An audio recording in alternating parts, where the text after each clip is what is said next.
Hey guys, I am back with you after it feels like it's a while since I've posted anything. I'm talking about The Love Bug today, the classic movie from 1969. Recently, I came across a movie tie-in novel of one of the Love Bug films at the thrift store and I picked it up. It unlocked memories of watching these films on TV, I think during childhood summer holidays or something like that, and having a soft spot for seeing Volkswagen Beetles around the suburbs where I grew up because I liked the idea of them being charming little, maybe a little bit alive characters. They certainly have a lot of personality and they do look like the kind of car that might become sentient. Either way, it made me want to rewatch these films, and now here I am sharing the first film in the franchise with you, The Love Bug from 1968. Some sources said 68. I think on IMDb and a few other places it said 69. So that's what we're going with. While The Love Bug is a family-friendly film, this review maybe isn't really so family-friendly. Viewer discretion is advised. I'm going to be talking about the movie and some of the behind-the-scenes sort of things and the social context. So we'll be touching on a couple of maybe sensitive subjects and more adult themes. The Love Bug is a family comedy live-action movie from Disney. It's the story of Jim Douglas, a racing car driver who has not been so successful in recent years and is currently competing in demolition derbies to stay afloat. He lives in a converted firehouse in San Francisco with his best friend, Tennessee, who gives him wise advice, wisecracks, and who makes artworks out of used car parts. When Jim visits a fancy upmarket dealership hoping to acquire a new vehicle, he meets Carol, who steals his heart, but finds everything there is out of his price range. Later, when he gets home, he discovers that the little battered up Volkswagen Beetle that was in the showroom has followed him home. In order to avoid arrest for theft, he agrees to a lease purchase agreement with the dealership's owner, Thorndyke, and thinks he may be stuck with a dud until Tennessee figures out that the little car is actually alive and has thoughts and opinions. He dubs the car Herbie, and soon it's refusing to take highways and trying to bring Carol and Jim together, and Jim's fortunes are turning around as he enters a famous car race. And one of the other races in that race is the villainous Thorndyke. Can they win the big race and turn their fortunes around, and can Jim get the girl? So that's basically the film. So the idea for this movie came from a story called Car Boy Girl by Gordon Buford, which was read by someone at Disney, and the rights were bought for a film before it was even able to be published anywhere as a short story. In fact, for a long time, the story it was based on was thought to be lost until some things from the estate of Bill Walsh, a Disney producer and the producer on this film, were sold online on eBay, according to the autotopian.com. And a copy of the story was amongst the papers that were sold on eBay. The film was such a success that it went on to spawn sequels and a franchise, including 6 films and a TV series. So this includes The Love Bug from 68, Herbie Rides Again in 74, where the car saves a historic firehouse, which seems appropriate. Herbie Goes to Monte Carlo in 77, where Herbie competes in the Trans-France race from Paris to Monte Carlo. Then Herbie Goes Bananas, set in South America in 1980. Then we switched to TV for a series called Herbie the Love Bug, which only lasted 5 episodes, but starred Dean Jones in his role again as Jim Douglas in 1982. And then in the next decade, in 1997, we had a remake with the same name as the first film. And in 2005, we have Herbie Fully Loaded with Lindsay Lohan as a race driver. So for some context for you, the year that The Love Bug zoomed onto screens and into hearts is 1969 or 68. This is the year of the moon landing, Woodstock, which was an iconic counterculture event, in case you've never heard of Woodstock, the Stonewall riots, which was a huge part of starting the gay rights movement. The Vietnam War was on, including peace protests and the start of the Paris peace talks. And there was the Chappaquiddick incident. Why can't I say incident when I could say Chappaquiddick? It's funny. That involved Senator Ted Kennedy and the death of the passenger in his car when it went off a bridge. And that had significant political repercussions. And then we also got the precursor to the internet called ARPANET, which was launched, and that connected 4 universities in the US. Also the year of the Tate LaBianca murders by the Manson family, which has kind of sometimes been pointed to as the loss of the innocence of the hippie movement and the end of the Summer of Love. The Summer of Love, according to Wikipedia, is a social phenomenon, which I really like that phrasing for some reason. But that was a time when over 100,000 young people moved to San Francisco in 1967 and really created a countercultural congregation of the flower children, hippies, beatniks in the area around the Golden Gate Park and Haight-Ashbury. That whole movement in the 60s is a little bit outside of my wheelhouse. It's more complex and nuanced than I'm making it here, but it's just relevant for the tone and themes and style of this film. And also that we have a main protagonist who lives in a firehouse in San Francisco, which is kind of slightly fun and unconventional in itself. And that's kind of the 60s for you, you know? If you'd like to kind of jump in and say more about the 60s and how that's relevant here to this movie or anything along those lines, please do in the comments. Or if you were in San Francisco at this time and have a funny or dramatic story you'd like to share, I would love to hear that. So again, comment section. It's just such a vast subject and so much was going on in that time and I was not alive yet.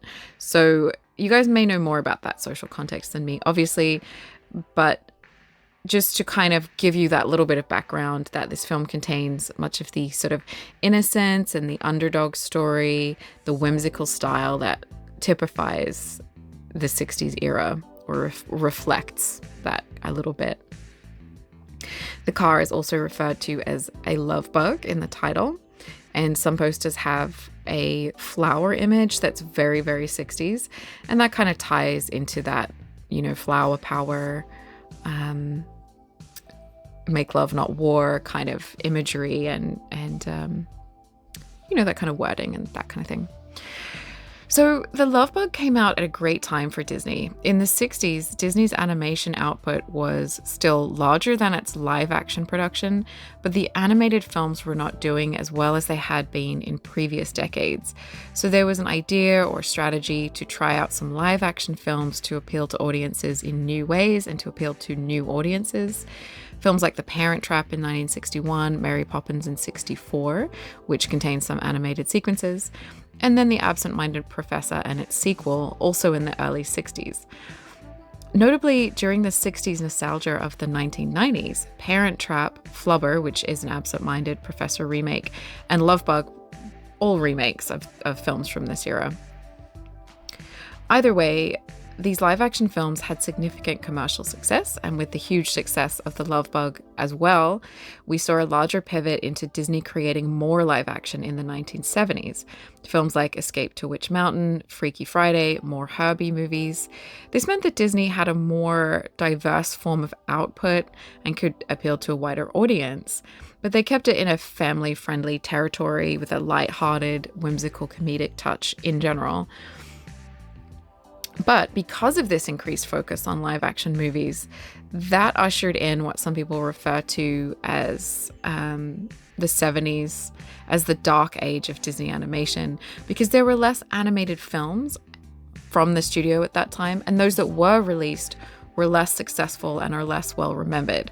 So films like The Aristocats, The Rescuers, and Robin Hood, whilst they are beloved by people like me, they are not the first Disney movies that spring to mind when you think of the studio, for example. And Robin Hood did to some extent recycle some animation. So kind of looking at you, Baloo, I mean Little John, but I digress.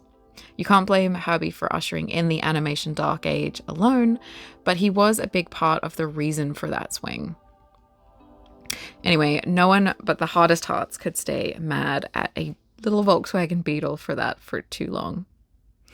Something else of note when talking about context is the company Herbie was in that year.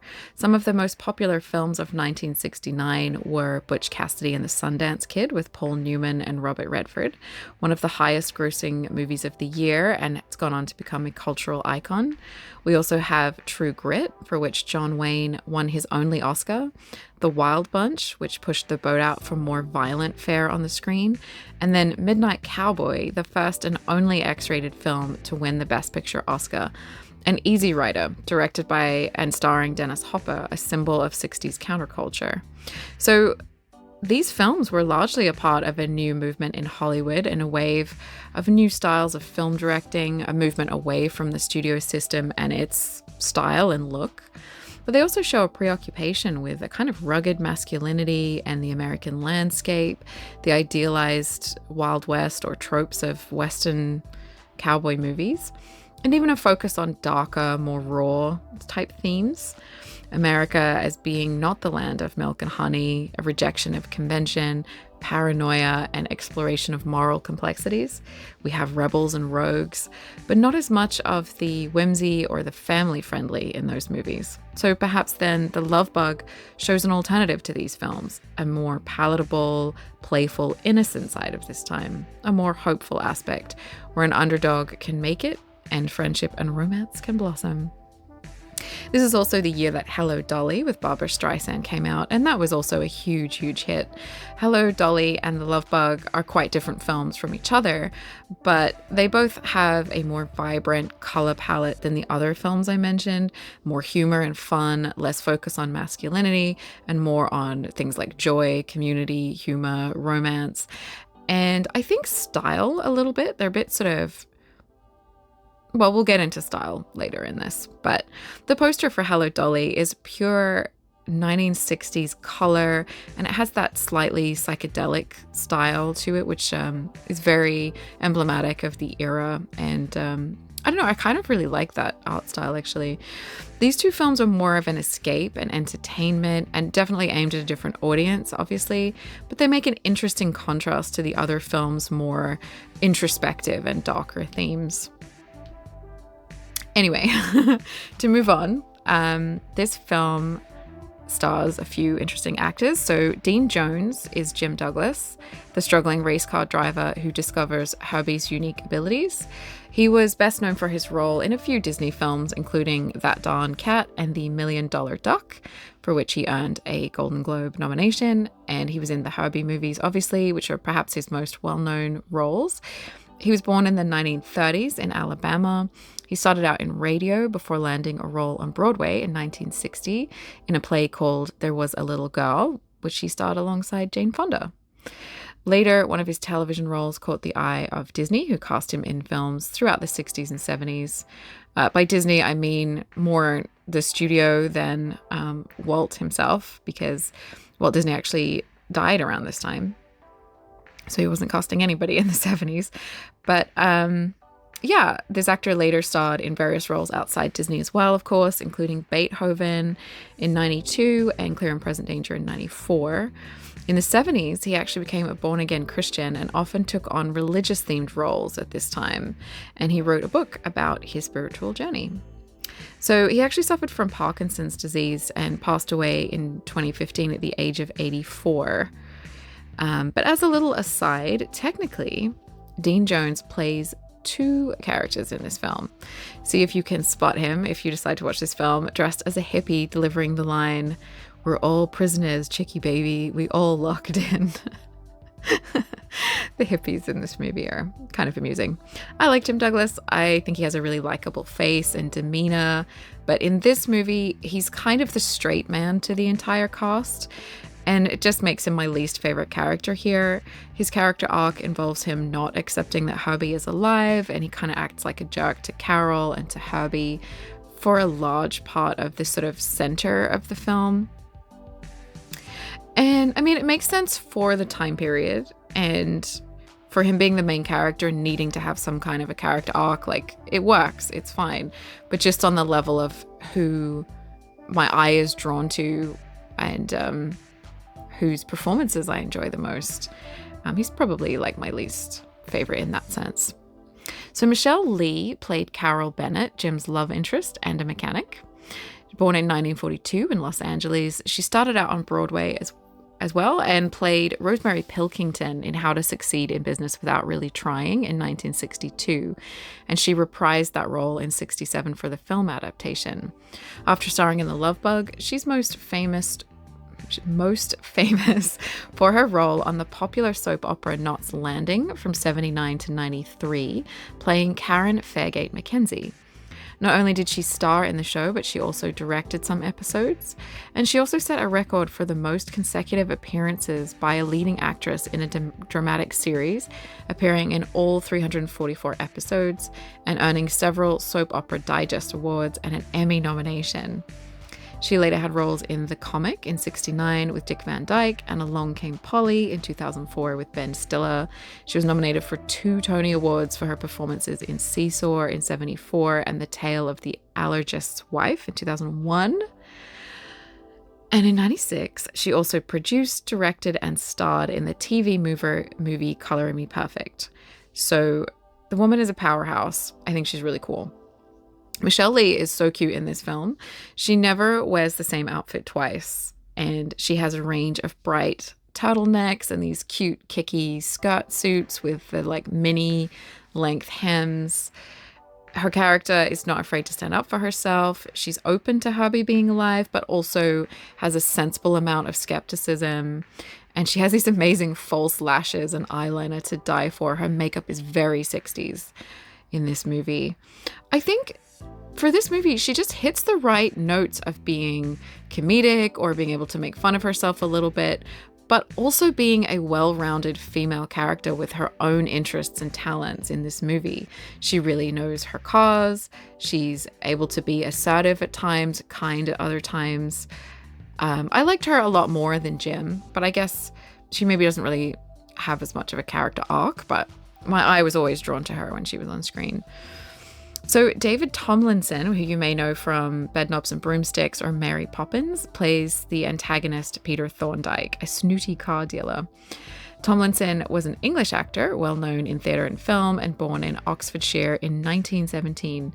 Tomlinson started in theatre before making his film debut in Quiet Wedding in 1941. His career was interrupted by World War II when he served in the Royal Air Force as a flight instructor after surviving a plane crash on his first solo flight. But he returned to acting after the war, and continued with that, including starring alongside Peter Sellers in Up the Creek in 1958 and working on famous films with Disney in the 1960s and early 1970s before continuing to work in films and TV until his last role in 1980 when he retired. So when I was researching this film, I found out something about his life that's very tragic and which I didn't know before. You may want to skip ahead if you're a little bit soft-hearted or easily triggered, because this is a bit of a sad story. Tomlinson was married twice. So his first wife, Mary Lindsay Hidding, had been married before and had 2 children by that marriage when they met and married in September of 1943 during World War II. So Hidding's first husband was Major Armand Guy Hidding, and he had been killed in action in 1941, so not that long before. And she'd just been struggling to cope with the grief, and it seems like she had maybe depression and some mental health things going on as well. So at this time in their marriage, just a few months in, Mary Hidding was staying in New York, while David Tomlinson had been sent back to England after completing RAF training in Canada.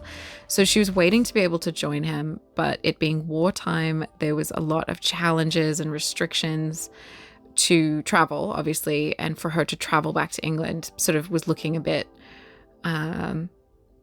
really difficult to impossible. So at this point, she found out that her children would not be allowed to be brought with her and would have to stay behind until the end of the war. They were aged 6 and 8, and I can't imagine the idea of leaving them behind from today's perspective. They're very young. They'd already lost their father just a few years before, and of course, no one knew how the war might end or what might happen. There would be very little way to contact them, and travel was not as fast as today, so the US and England were sort of not close together, so to speak, as they are today. And obviously by that I mean the distance is the same, but air travel was expensive. That you couldn't just phone someone, all of that kind of stuff. So at this time, sometimes children in the UK were sent to the countryside from London, for example, for safety. So the idea is not crazy, like in theory, that she's expected to leave them behind, but it's just such an unimaginable choice to make as a parent. However, Mary Hitting was also alone in New York and struggling with depression and faced with living through the war.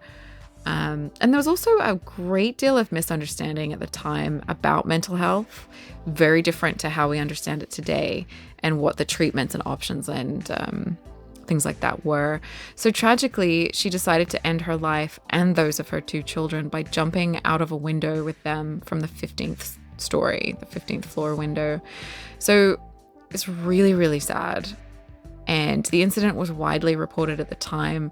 And Tomlinson never really spoke about it publicly, though it obviously had a huge effect on him. Later, after the war in 1953, Tomlinson married his second wife, Audrey Freeman, and they had 4 sons together.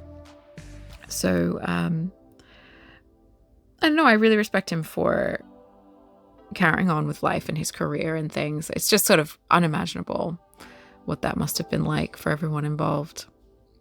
But anyway, to move on to more cheerful things, he retired from acting in the 80s, passed away in 2000. In this film, he really seems to be having a wonderful time chewing up the scenery as the bad guy. He has these little tantrums. He abuses his staff. He acts slimy. And he does some great physical comedy as well when he gets sort of sprayed in the face with oil or whatever, and that kind of physical comedy. He's really fun, and he just hits the right note in this film of being sinister but not too scary, and just the right side of cartoonish. So yeah. Speaking of comedic things, Buddy Hackett is the comic relief as Tennessee, Jim's quirky artist friend. Buddy Hackett, whose first name was actually Leonard, was a well-known actor and comedian, both in films and on TV, as well as doing, stand-up and things like that in nightclubs. He was born in 1924 in Brooklyn, New York, and he started out in comedy at a young age, at 15 actually, before World War II. So during that time, he joined an anti-aircraft unit and served there during the war and returned to comedy after that.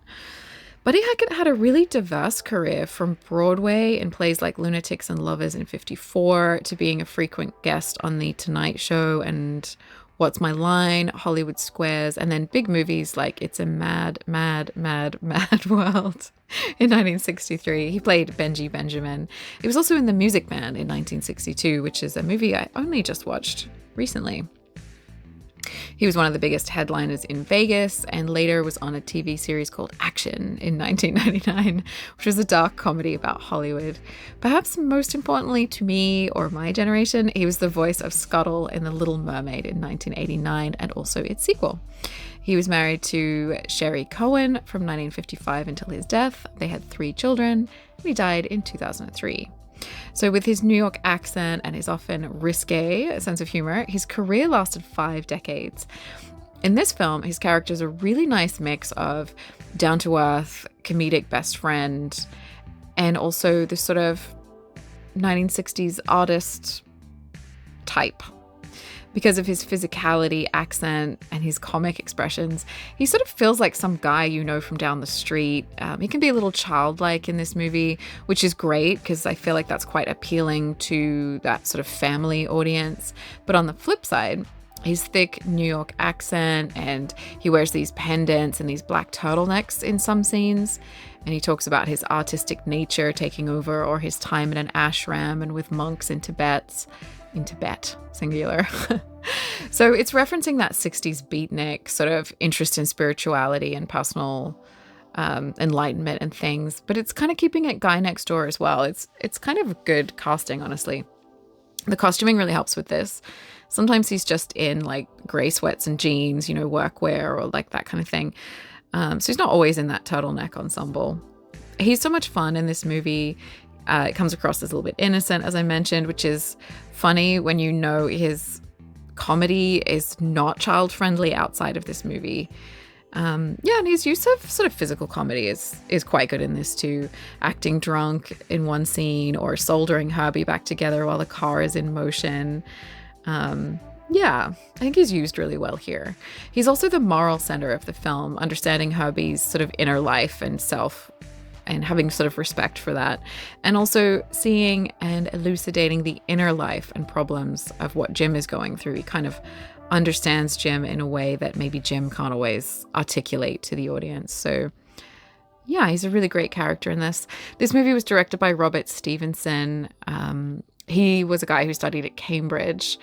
And after graduating, his parents gave him a short deadline for finding a job. It was something like, you got 5 weeks to find a job, kid. So he wound up getting hired by Michael Balcon, who, you might know him if you're a British person. He was instrumental in establishing Ealing Studios' reputation for excellent British movies and comedies. And he served as chairman of the BFI as well, British Film Institute. Stevenson started working on films in the UK in the 1920s, such as and he worked on things like King Solomon's Mines in 1937. And then he was recruited by Selznick, along with other noted British director you might have heard of called Hitchcock, to make films in Hollywood in the 1940s. So he did Tom Brown's School Days, he did Jane Eyre with Orson Welles, and in 1956 he got the chance to work for Disney, where some of his most well-known and loved movies were made. He made 19 films there over the course of 20 years, including Mary Poppins and Bedknobs and Broomsticks, and Old Yeller, if you guys know that film. I don't think that Old Yeller is as popular today as it used to be. It's one of those animal films that, you watch as a kid, and then as an adult, you're like, that it's like Bambi. You just kind of have those scenes where you're like, that film broke my child heart, Anyway, he also worked on The Love Bug, obviously, and one of its sequels. So because of this success at Disney, his name is very well associated with comedies and family movies at this time. And he worked on over 50 films between 28 and 85, several TV episodes as well. He became a US citizen during World War II and served with Frank Capra in the US Army Signal Corps. Sorry, just having a sip of water there. Hey, Grimmy? Did you want to add something? No? Okay. Of course, you can't talk about casting in this movie without talking about the star of the movie, the Volkswagen Beetle. Herbie is a 1963 Volkswagen Beetle deluxe ragtop sedan painted in Volkswagen L87 Pearl White, or Pearl Weiss. It's a creamy, non-metallic white. The interior of that car would normally be white, but a grey, sort of dove grey color was used because it basically was wreaking havoc with studio lighting and reflections and things. The number 53 that he wears was chosen by the producer Bill Walsh, who I mentioned above, because this was the number of his favorite baseball player, Don Drysdale of the LA Dodgers. So if you've ever wondered why Herbie was number 53, now you know. The choice of red, white, and blue stripe was just, patriotic. Perhaps in contrast to the villain of this movie being British. Sort of, you got your red, white, and blue there, all American. Because of the nature of the film, there were reportedly hundreds of this car used, many being fixed up and going on to new homes after the film. So they didn't all end up in the trash heap or anything, in case you're worried. So initially, Volkswagen were not sure about the use of their sort of branding in this film or being associated with the film. But after it came out and it was super successful, they changed their minds. So that's why you won't ever hear the word Volkswagen actually being said in the film. But why did they choose a Beetle? So apparently, Herbie had to audition for the part, which I just love that visual. But the production team tried out several other vehicles on test audiences, including Volvos and Toyotas, but there's just something about the cute, charming bug that kind of hit with people and felt more real as an anthropomorphic character. And so that one got the most favorable result, basically. The bug was also associated with the counterculture at this time, appearing on the Beatles' Abbey Road album cover. It's kind of badly parked in the background. and that album came out in 69, so you can see that. Yeah, I mean, that would have been about the same time as this film, just showing you that it is associated. Not that this film influenced that, but a couple of sources said that the Beetle is also on the Yellow Submarine album cover. So if that's correct, can someone tell me? Because I couldn't find it. Like, I was sort of looking it up going like, I don't know my Beatles stuff really well, but I was like, that doesn't sound right. And I just couldn't really find what they meant by that. So yeah, jump into the comments section if you kind of know something about that, what that was in reference to. But I didn't want to just say it like with complete confidence because I couldn't really back that up. But anyway. The car was in contrast to the American cars of the time.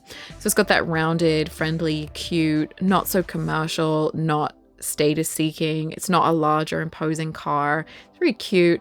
It's also economical, reliable, and easy to maintain. It was one of the best-selling cars in the world in the 1960s.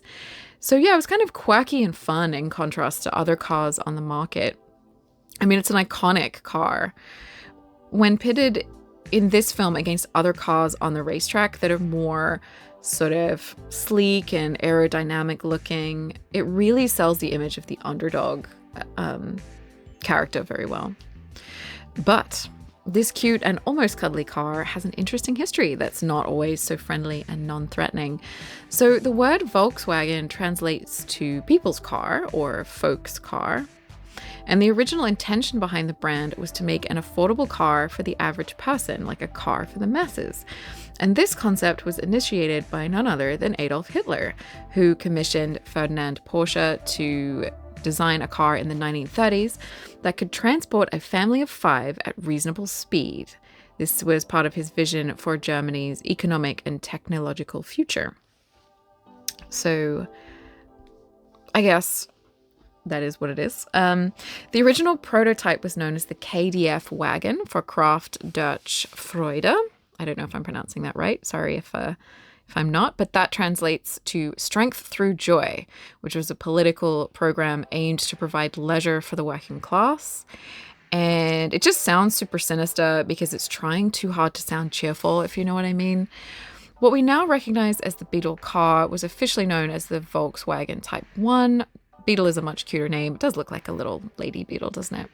Production was started in 1938, halted during World War II, I'm pretty sure. And after that, the factory was located in the British occupied part of Germany. So they handed control over to the German workers, and the brand was able to leave its Nazi roots behind, focusing on quality, reliability, and innovation. The car became then associated with the counterculture in the 60s, by which point, as I said, it was one of the best-selling cars in the world. And it's pretty cool because it came to symbolize sort of peace and freedom. So not really like its roots. Since then, the brand has never denied how it started, making efforts towards things like reconciliation, funds for survivors of World War II, and the company's forced labor under the Nazi regime. They educate about their own history. I really respect that. They're not trying to hide it or anything. And I think there's something kind of wonderful about when something starts off a certain way and is turned around, like reclaimed. So I think that's cool. I respect that. They also have made efforts to better technology and sustainability since then, which is cool. So a very different company from where they started from. Another little dark tidbit about the VW, or about the Beetle, maybe more specifically, it sometimes had the reputation as the serial killer's car of choice because of Ted Bundy famously owning one and using it as a key part of his killing spree. So this is kind of testament to two things. Firstly, just that it was a really common car at the time, and also to its reputation as being non-threatening, friendly, part of the hippie culture, meaning that no one would suspect true evil of hiding inside a car like that. So people in the 70s, when Bundy was active, would have associated it with Herbie and not with any murderous intent, for example. So Ted Bundy's car has actually become an attraction at crime museums, which is kind of an incidental fact. But I know it's just kind of interesting sometimes how just, how life is like that. There's like dark sides to things sometimes, and history and whatever. Anyway, one of my favorite things about Herbie is how much expression he has, even though he is a car. Sometimes he rears up in his hind tires before taking off in a race, kind of like a horse in a cowboy movie, which I love, because if the Volkswagen Beetle was a horse, it would probably be something like a Shetland pony, not a Mustang. He shows he's afraid by close-ups on his face. So it's like his front lights and the bonnet, and it kind of, the effects like make it kind of shake. So it looks like he's trembling with fear, or at a different point, they kind of use it to show that he's sort of trembling with anger. It's so endearing, especially because Herbie is afraid of highways. And I kind of get that. Like sometimes when you're in the sort of quieter bits and then you go to turn onto the highway and the cars are zooming around, it can be kind of intimidating. I think that's relatable. He also has a cute way of moving when he's driverless. He sort of can sneak up behind someone, or it kind of gives the impression of not wanting to be left behind, or kind of like following along. And of course, when he follows Jim home from the showroom. And I think that's really cute. It's doubly impressive when you think about how music is not really relied on that much in this film. So we do have a Herbie sort of theme song, which is a cheerful little jaunty tune. It's very fitting. And I kind of think that this theme song may have actually influenced the Austin Powers theme song like years later. But anyway, this tune is mainly used later in the film during the racing scenes to add a little sort of drama and fun and energy. There's also a little sad moment where a kind of sad song is used to kind of highlight or heighten the emotion. But otherwise, it's mostly sound effects. So a lot of what we know about Herbie's inner life comes from how the car is used in a scene and the use of visual effects and practical effects. I just think that's really cool. Like, that's really good directing and, design and effects and stuff. Anyway, to get to the movie itself a little bit more, the visuals, the plotting, things like that. The movie opens on a very 60s font style, which I kind of made me smile to see that. And we have a longish scene of cars on a track crashing into each other to classical music. It's an opening that invites us right into the humor and kind of madcap fun style of the film. One thing that was hard to watch about this scene for me was that the cars that are kind of junkers in the 60s were, of course, cars from like the 40s and 50s, the previous decade. So cars that are considered like coveted classics now. Like there are some absolutely beautiful little cars. I mean, they're not in great condition, but they're just getting smashed up in this scene. So it's a bit sad, but it's a really fun scene. It kind of made me maybe want to go to like a monster car rally or something, just something kind of a bit silly. So anyway, this is where we kind of get our setup. We meet Jim. He's in a car with green screen background, and we learn that he's struggling. He's a race driver, but he's competing in this event amongst teenagers because he kind of dropped down the rankings. He hasn't won a race in a while. And he doesn't have the cash for a good race car, so that's where he's kind of stuck. His boss kind of encourages him to give up or maybe become a mechanic, but Jim knows deep down that he's a driver, and though he's discouraged, he doesn't want to give up. And I think that's kind of testament to that sort of, it's less practical of like, just get a job. It's more like, what's your dream? Who do you want to be? Who do you feel like you are inside? Which is kind of a little bit more 60s, in my opinion. So we're meeting the characters and the basic world of the film, the main problem of the film. And there's a lot of green screen used in this film. Like I say green screen, at the time it would have been blue screen or maybe chroma key. But I feel like you kind of know what I mean when I say green screen, that kind of look. A lot of the time, the street behind Jim, if he's walking around, or outside the car window during races or driving scenes, are green screened. This could be a little bit dated and dinky, like maybe something out of a Murder, She Wrote scene. But in this film, it gives the movie a visual style that I really like.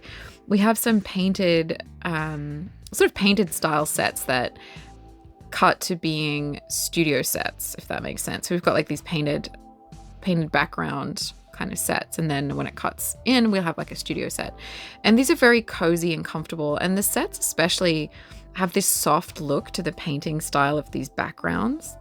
And then you have this green screen. So what it does is create a San Francisco that is really recognizable and modern, but it also has this slightly storybook fairy tale look to it a little bit.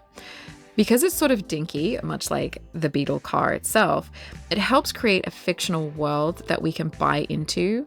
So you can kind of buy into the idea that Herbie is alive and has a personality in this kind of world because it's a fairy tale, colorful space.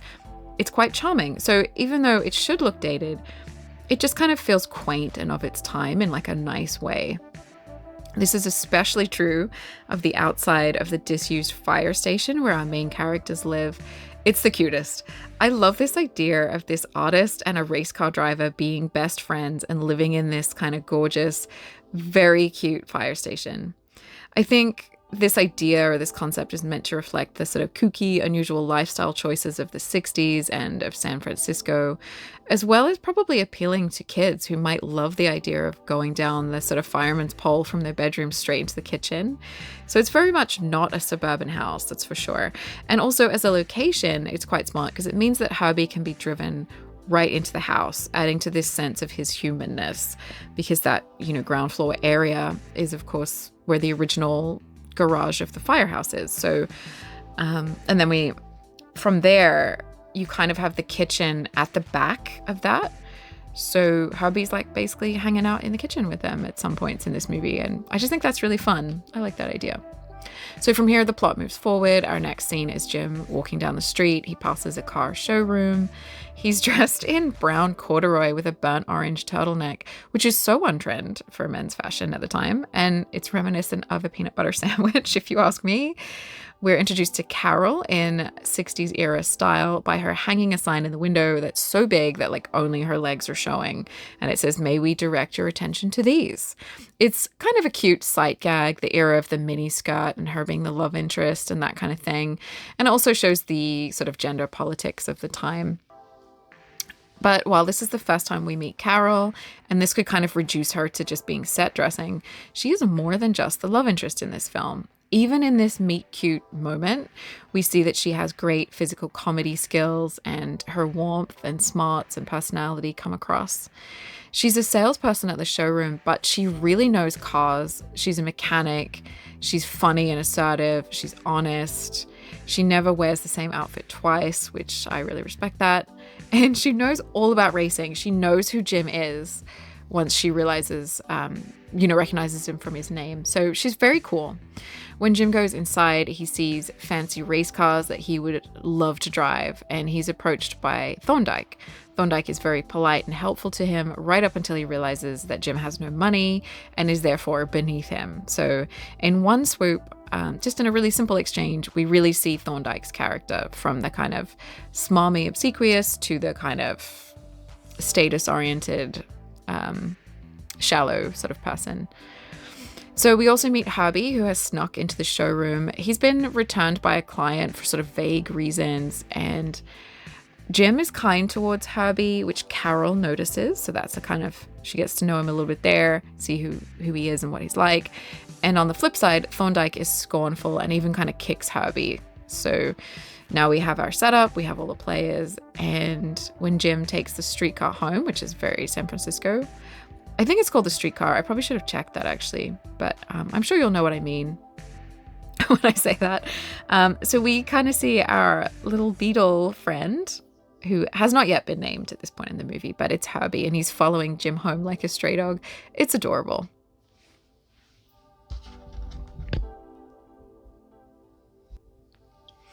So we've talked a lot about the look of Herbie, how he looks, the little car, but this seems like a good place to mention costume design. So Bill Thomas was the costume designer on this film. He was born in 1921, and he worked on films into the 80s, being nominated for 10 Oscars during his career and one for his work on Spartacus.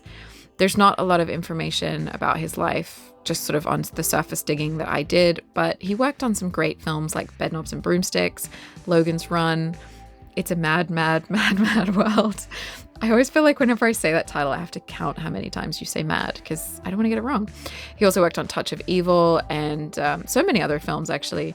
Quite a few with this same director and some of the same actors.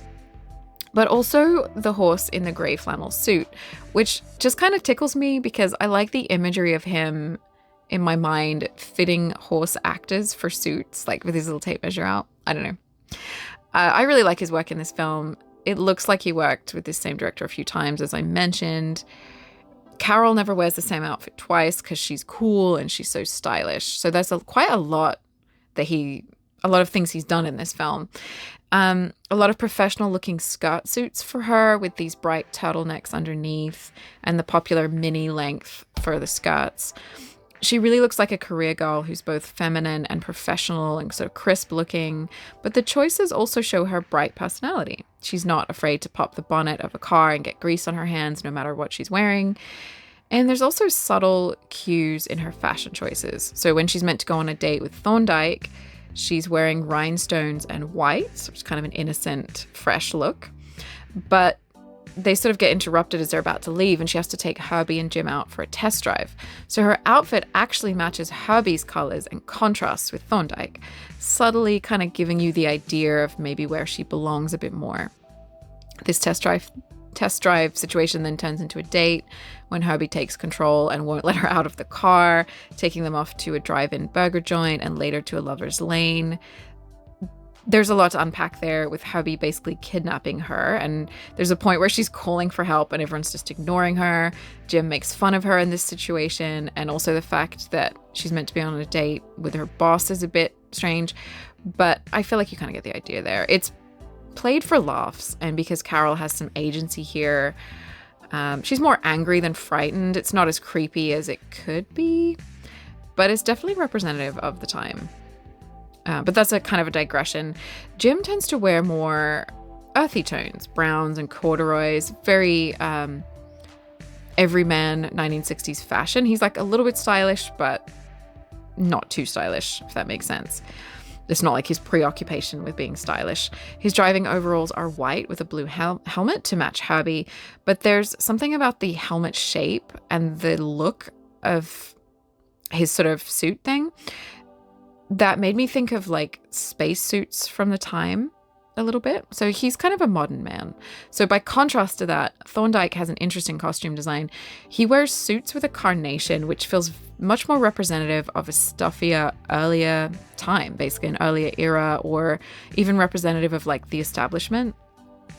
He has different driving suits, these little overall jumpsuit things, and they always match his cars.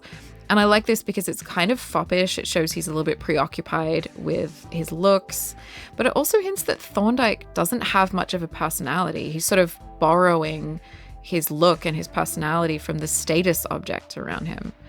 Carol is often styled in response to this, so I think that's kind of fun. When she's by the track as Thorndyke's mechanic, she wears a matching suit like his because she's part of his team. She kind of looks amazing in it. It's impressive because jumpsuits really are not that flattering to most people, but hers are probably tailored to show her figure well. But when she walks up to Jim and his team with Thorndyke after Herbie's first race win, she's wearing a blue skirt with a white pussy bow blouse and a red vest. So she's matching Herbie's colors again, sort of hinting again at where she really belongs, and also her friendliness and sort of camaraderie with the other team. I think it's just subtle, but it's really smart. So yeah, Carol's fashion is really fun to watch in this film for this reason, those little sort of things. And also because it's a little like a 60s fashion show of a certain type of look that was popular at the time. And no matter what happens, her chocolate bouncy, I think it's like a bubble cut, I suppose you'd probably call it, and her lashes are just always immaculate. So whether it's during a race, in overalls, looking under the hood of a car, or she's in professional mode at the showroom, she's always kind of perfect looking. But to get back to the plot again, once we've established the main players, we have a film that's sort of subtly of two halves. So in the first half, we have the fun and games of getting to know Herbie, the sort of things he gets up to when no one's looking and that kind of thing.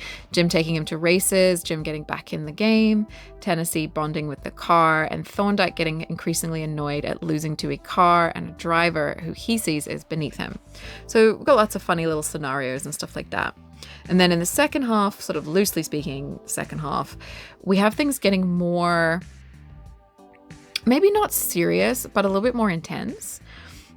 Jim is winning more races and kind of finding himself again, but he's not admitting to himself that Herbie is alive and a sentient person and like part of the reason he's winning.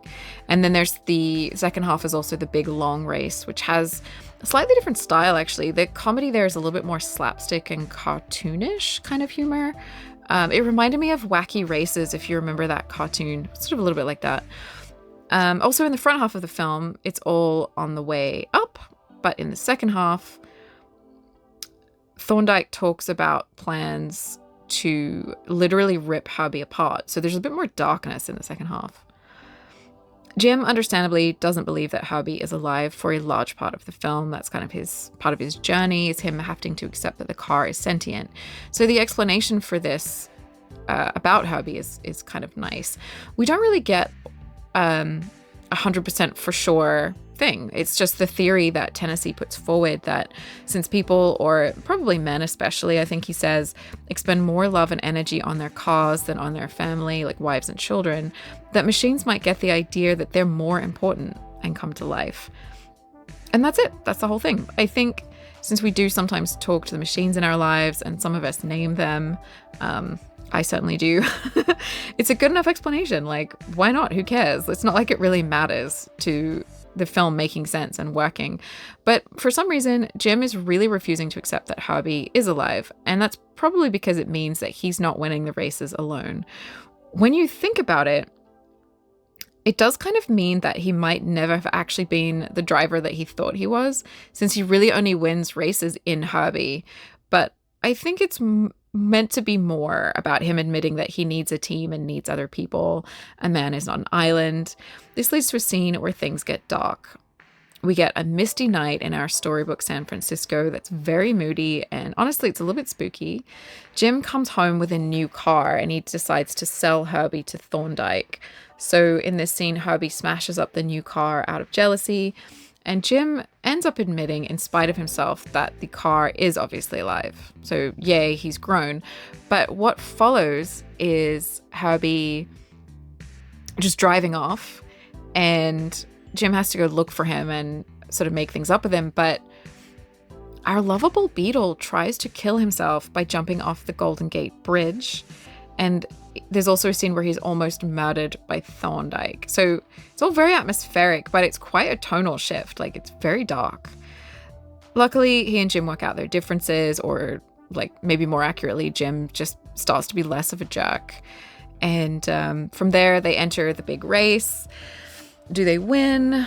Watch the movie to find out, but it's a Disney film. I'm sure you can kind of guess where it's going. But yeah, just to back up slightly, San Francisco is shown to nice effect in this film. There's a lot of sets and painted backdrops and things, but the hilly landscape, the Golden Gate Bridge, the sort of, the winding roads of that area and things like that are shown. And so, of course, because of that, Chinatown plays a big part in this movie in a way.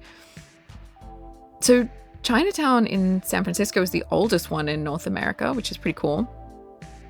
At one point, Herbie drives through the area and he bumps into the convenient Chinese New Year stock footage parade, and sort of in his madcap way, he kind of clips the corner of a store, creating some property damage. So that means that when Jim does find Herbie and stops him from going off the bridge and all that kind of thing, there are damages to pay to this business owner. So this guy is a dapper older gentleman in a suit. He's a businessman played by Benson Fong. And in order to get out of the situation of paying damages and that whole thing, Tennessee says he will speak to him sort of in his own, like on his level, or like in his way, like in the culture and the language, which he learnt in his time in Tibet. So he's kind of an international guy. So the joke is that while he does this, you think that he's meeting Tang Wu, like where he is, but actually the man is of course fluent in English and is a sharp business person because he's in capitalist America, so to speak. So they speak, and then there's a point where they try to make a deal with him and he just says in perfect English, like, now you're speaking my language. So the joke is on them, and I kind of think that works as a kind of making the audience laugh at their own prejudice. Basically, they make a bet to cover the damages. Wu will sponsor them in the race if they win, and they get to keep Herbie. And we get some fun scenes added in that back half of of Wu and the people he knows in the Chinese community helping out our heroes. So it's a nice way to knit in the large Chinese American community into the fabric of the story. But it's interesting because is it a little racist? Wu uses an abacus to make calculations and he speaks in sort of aphorisms. So it's still a very 60s era understanding of Chinese culture and Chinese Americans and that kind of thing. But I do like that the Chinese actors are humanized and not made fun of or sort of made to be too kind of other. Tang Wu is an American. He's a smart man. He's respected by Tennessee, and he manages to beat Thorndike at his own game. So that's kind of interesting. I think, in the 60s, at least they didn't get Mickey Rooney to play him, is kind of where we're at. Also, of course, the hippie movement was a big part of the local color at the time, and we get a few little hippie moments in this movie. There's one where Herbie races some hippies at the lights in their jalopy, which is far out and groovy, in my opinion. There's the hippie guys in the van that reply to Carol. She's sort of like asking them for help. She's like, help, I'm locked in. And he's like, oh, we're all locked in, man, as I kind of mentioned that above. So some funny little moments playing with, the hippie, the look and the kind of words they use, and just making a little bit of fun of that. But yeah, I think my favorite little quick aside in this movie is when there's a young cop that rushes over to Jim and Herbie after they almost go over the bridge rail. And the younger one says to the older policeman that, it kind of looked like the car saved Jim. And the older cop says, really, you've been up on that Haight-Ashbury beat too long. And I just found that kind of funny, like sort of you would know what that means, it's kind of funny. Yeah, so that's the movie, basically. I didn't tell you everything. If you want to go watch it, it's not going to be completely spoiled for you. But that's kind of how the movie functions and some of its features. It's such a simple, delightful, cheerful little film. The jokes are very Disney, and they try to show the city a little, Chinatown, Golden Gate Bridge, the winding roads, the streetcar. The race scenes work really well. They're quite intense and well shot. And then the sort of tricks with Herbie and the things they do with him to have him be driverless and all that kind of stuff give him a lot of personality, a lot of life and expression. I like that Herbie values friendship and is a romantic at heart. He wants to be friends. He sort of values kindness in people. And he tries to get our, leads together. And I think that's cute. I think Tomlinson having a great time just chewing up the scenery as a bad guy in all of his scenes is so good. And I liked his costume design that kind of showed his dapper, fastidious self. That's kind of always fun to see someone like that have to get messy, and and then Carol is a really cool person. She feels she's not just a girlfriend, she's a mechanic, she's a snappy dresser, you get to see her kindness, but she also stands up for what she believes in, and she really knows her stuff. So she's really cool. The comic relief works really well. Obviously he's a natural kook and he has that cartoonish expression sometimes. And the little hippie sort of tidbits are a fun, nod to the times as well. It feels like they're walking that line really well between, I think the film wouldn't be offensive to either side of the equation, like you could sort of speak to the family kind of audience. The conventional type of person would find this delightful, but then I feel like if you're more into the counterculture, it's also going to have spoken to you at the time. I think that's really quite smart. And Jim is fine, sort of every man, or even the rugged man learning how to work with others and sort of chill out a bit. As I said, he's probably sort of my least favorite, but he does really well in the role and he works really well in that role.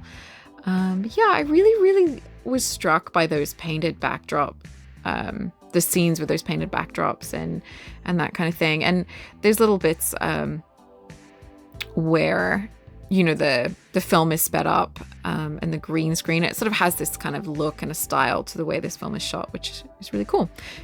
It has its kind of own Herbie style. So on the whole, a lovely film. It does have a few dated moments, obviously. It is from the 60s. But yeah, it's a pretty cool film. ripe for a rewatch, maybe, if you kind of are not bothered by some of the more dated elements of this, which I wasn't, but obviously depends on who you are and where you are in life and that kind of thing. But yeah, have you seen this movie? Do you love the Herbie movies? Is your Herbie maybe the one with Lindsay Lohan rather than this older one? Did you watch Knots Landing? Tell me like what your kind of feeling on this movie is, and yeah, I will chat to you guys in the comments section about it a little bit if you feel like it. And this is quite a long one. It was really funny as I was kind of thinking, you know, the Herbie film is fairly simple. Maybe not that much to say about a family-friendly sort of film. And then I just found so many things about this movie and the people around it and the context that was just sort of interesting. And it became like my notes became really, really long. So I just find that funny. I kind of was thinking this will be a quicker one, and it's really not, and that's okay. But I thank you for watching and hanging out with me, and yeah, I will talk to you guys in the comments. Please subscribe for a little bit more if you liked this video. Give it a little like or whatever if you feel like it. And I will be back again soon with another movie to share with you guys.